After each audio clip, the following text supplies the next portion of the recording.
Good afternoon. It's great to be here on behalf of Big Brothers Big Sisters, and thank you to Vendasta for this opportunity. I'm Henry Dick, Director of Fund Development for Big Brothers and Big Sisters of Saskatoon and area, and I'm pleased to introduce Kim Megyesi. Kim is our CEO, and she's our boss. And then there's Jen Hubble. She's a caseworker at Big Brothers Big Sisters and head of the Connecting Kids to Business program. If you want to wave. I'd also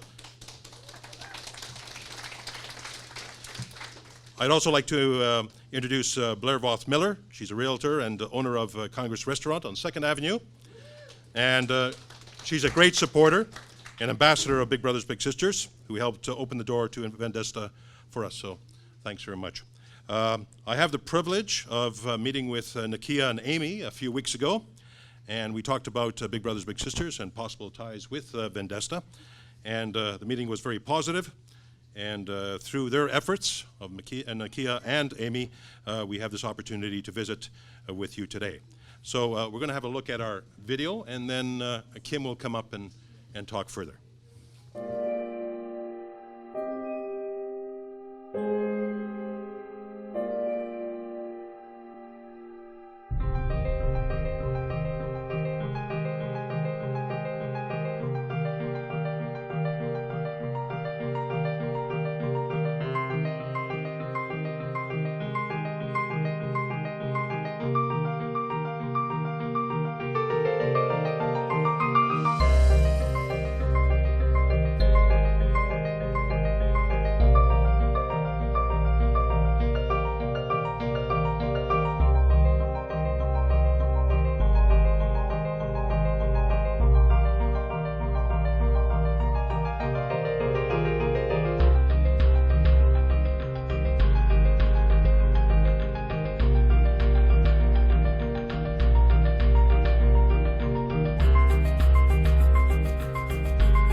Most people have heard of our organization, but what you may not know, and a lot of people, I hear this all the time, a lot of people tell me is, wow, I didn't realize that you guys did so many of the things you do. So I just want to give you a really quick rundown of some of the programs that we have in Saskatoon and why we have those programs and the impact of those. So we know that not every child in our community has a mentor built into their life situation. So not every child is fortunate to have a parent that within their own family unit that could be a mentor for them. So it's our job at Big Brothers Big Sisters, it's our vision actually, that every child that needs a mentor has a mentor. So we do that through a variety of programs. So one of the programs that you guys all know about, and that's the one everybody's heard about, and that's our traditional matching program where we match big brothers and big sisters with little brothers and little sisters, and they go out and they hang out in the community and have a lot of fun. But the whole point of that program is around relationship and relationship building and putting a person in that child's life that is someone in their corner and is a support person for them. So we ask that Big Brothers and Big Sisters spend about 3 to 5 hours a week, and we ask that they make a minimum of a year commitment. And again, it's about the relationship. So I want to tell you a little quick story about one of our matches. It's a match that's been going on for about 10 years now. And it's a little brother that's from the city, and we matched him up with a big brother that's a farmer. He lives about an hour outside the city, and he's a farmer. And this boy is one of the techiest kids you would ever find. And then we matched him up with this farmer. And so some people would say, wow, that's an odd match to begin with. But the really neat thing about that is that little brother goes out and he spends time on the farm. And like I said, they've been doing this for 10 years now. And the big brother has him out there, and they spend hours and hours in the combine and on the farm equipment. And I know one time he was telling us about following his big brother in a truck, and he had to drive some farm machinery from one location to another, so he just followed him in the truck. And we're like, really, Nick, what did you do? And for 4 hours in the truck just following. He goes, well, we talked on the walkie-talkie. And so the point of that story isn't about that match, is that it's not about the activity, it's about the relationship. And for Nick, he's raised by his mom here in the city, a great, wonderful lady, super supportive, but he doesn't have a male role model at home. And sometimes those of us that were raised by a parent, same-sex parent, we take that for granted, right? And for Nick, the time with his big brother, it's guy time for him. You guys know how you like your guy time, and that's just, so he doesn't care whether they're riding in a combine or following him in a truck or, digging post holes. He just loves being with his big brother, and it's about spending time with him. We hear so often from kids in our program that are matched that the things that they highlight to us the most are the things, it's those times where they were just sitting and talking, and they know they have that support person in their corner. Another one of our programs is our Youth in Care program, and this is specifically for kids in foster care. So again, we're talking about kids that are in foster care, living in sometimes a variety of homes, getting bounced around the city a little bit from home to home, sometimes in group homes. And so what we do with these kids is they come to a weekly youth group with a caseworker. They have some fun, of course, they have some fun, we feed them, but they also work on some life skills kinds of things, because the focus is that we're transitioning kids from living in care to living on their own.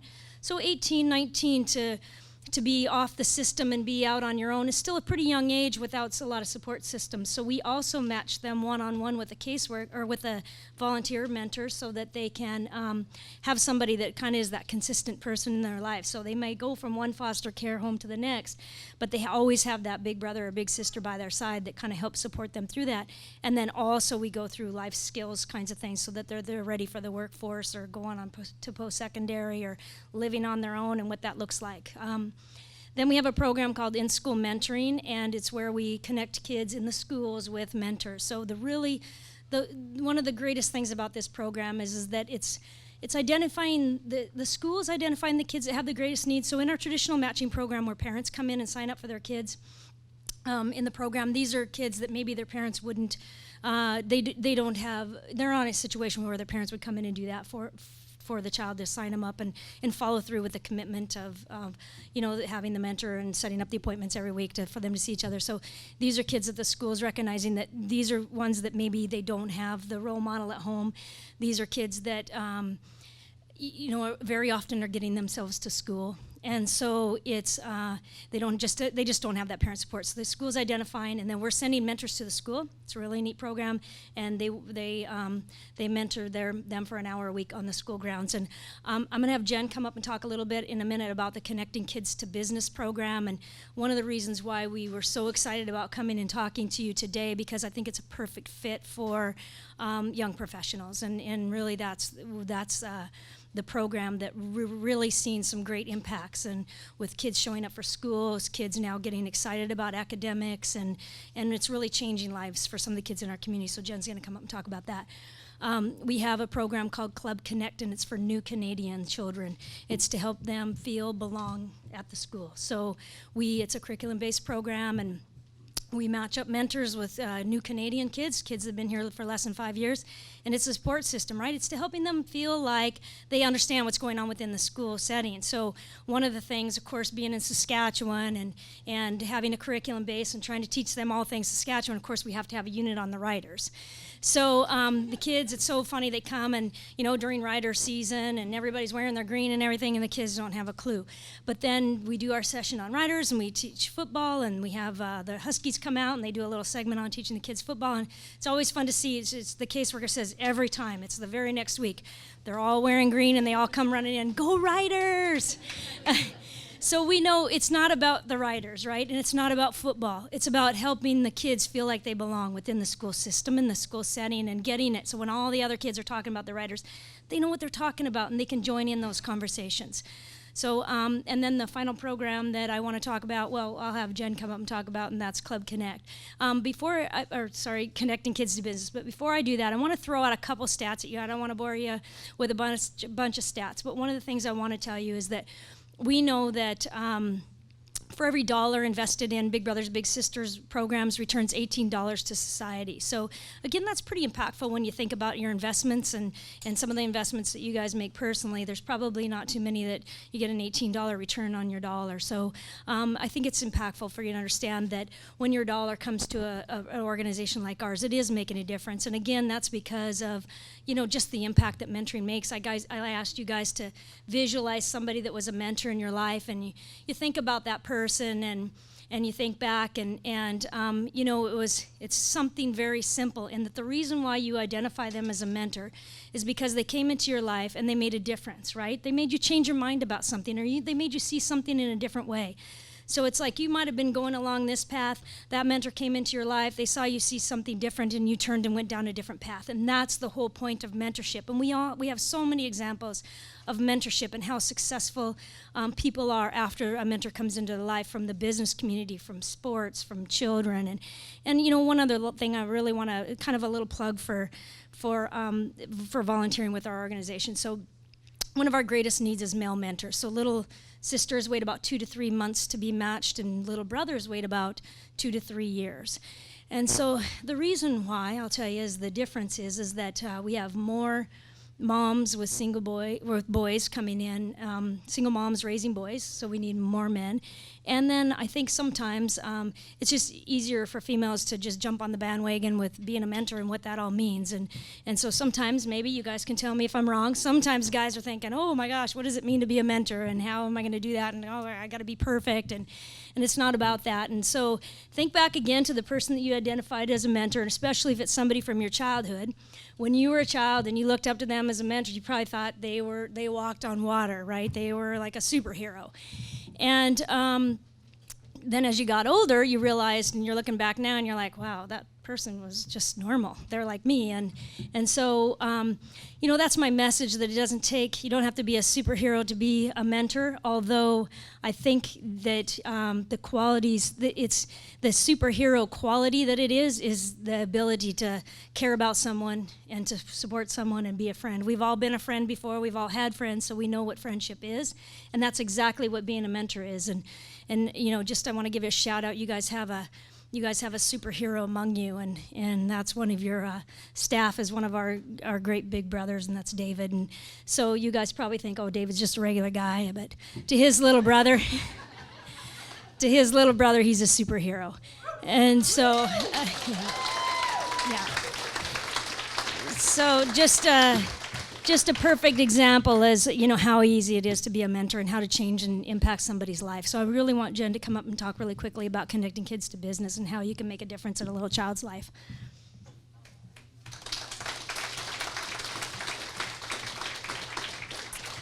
Thanks so much, Kim. So I am thrilled to be here to talk to you about connecting kids to business. Before I start, though, I do want to say hi to David, because I was his original caseworker, and I would like to take credit a little bit for that superhero-ness. I molded him into the volunteer that he is. And I also want to say hi to Kushbu, because she was integral in getting Edwards School of Business on board as one of our Connecting Kids to Business partners. So thank you. Yeah. And hi to Alana over there, who's also one of my mentors. Hi. So anyways, just briefly, connecting kids to business. So basically what connecting kids to business is where we try to have a partnership with a community agency. So whether it's someplace like here, or it's a college at the university, or it's Cameco. We have you guys come into the school, and you guys kind of like partner with the school, so you kind of adopt the school. And then we bring mentors in, and you guys mentor the kids for 1 hour a week just for the school year. So there's no contact outside of school, and there's no contact over summer or anything like that. and it's 1 hour a week. So the one thing that Kim asked me kind of to share was the power of an hour, because I think a lot of people think, oh, it's an hour, like whatever, and we all waste our hours, watching our, Jimmy Fallon's and whatever it is of the world. We all kind of waste some hours. So I just want to give you an example of the power of an hour. So this is one of our Connecting Kids to Business girls. She is matched with a young lady who's actually in her 3rd year of medicine. So we have a partnership with the College of Medicine. And so this girl, she's in grade 8 this year, the mentee, and her name is Anna. And Anna, she comes from a really difficult home. Anna does not have very many positive role models in her life. She bounces back and forth between grandma and her mom. Nobody older than her has graduated high school, and there are a lot of people in her family older than her.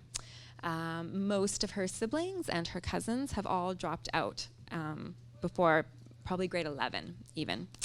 But this Anna is a smart girl, and when we matched her up with her mentor, what her mentor realized was that this is a girl with dreams, and this is a girl who, wants to be more than what she sees at home. And so from that, this girl has started talking to her mentor about future plans.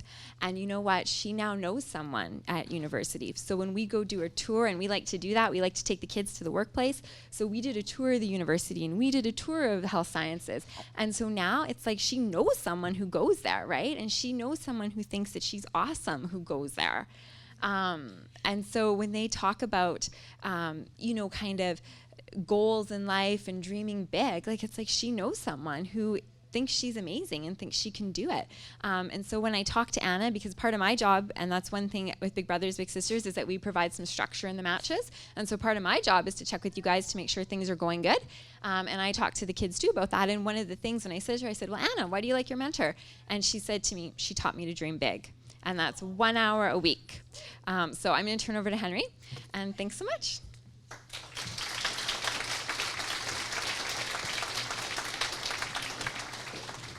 So quickly in conclusion, we want to thank Vendasta for giving us this opportunity. Thank you very much. It's great. And also thank you for dedicating the funds raised at this event for Big Brothers Big Sisters. It's very generous and very much appreciated. Thanks very much. Have a good afternoon.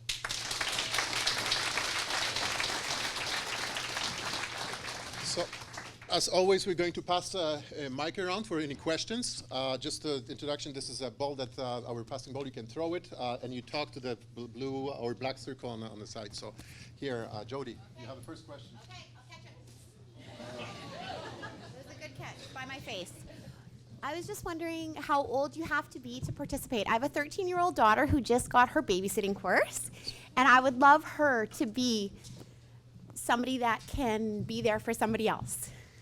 Okay, so in our program, you have to be 18 years of old to be a mentor. So we love the younger students to start thinking about how they're going to give back, and mentorship is one way to do that. So unfortunately, she can't do it yet, but we'd love to have her when she turns 18. Okay.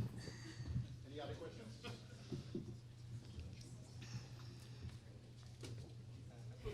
Do you always do just same gender matchups, or is there ever like a little sister with a big brother or anything, especially with the shortage of big brothers? Do you ever do big sisters for little brothers? Yeah, well, we do. We have big sisters matched with little brothers, and then we also do couples matching. So a couple can be matched to a little brother or a little sister. Mm-hmm.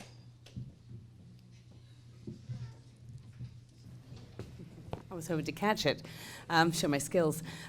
Do you encourage, if you have like older people with families, do you encourage the big brother or big sister to bring the little brother or little sister into the home environment if they have children and families, or do you prefer it to be a separate thing?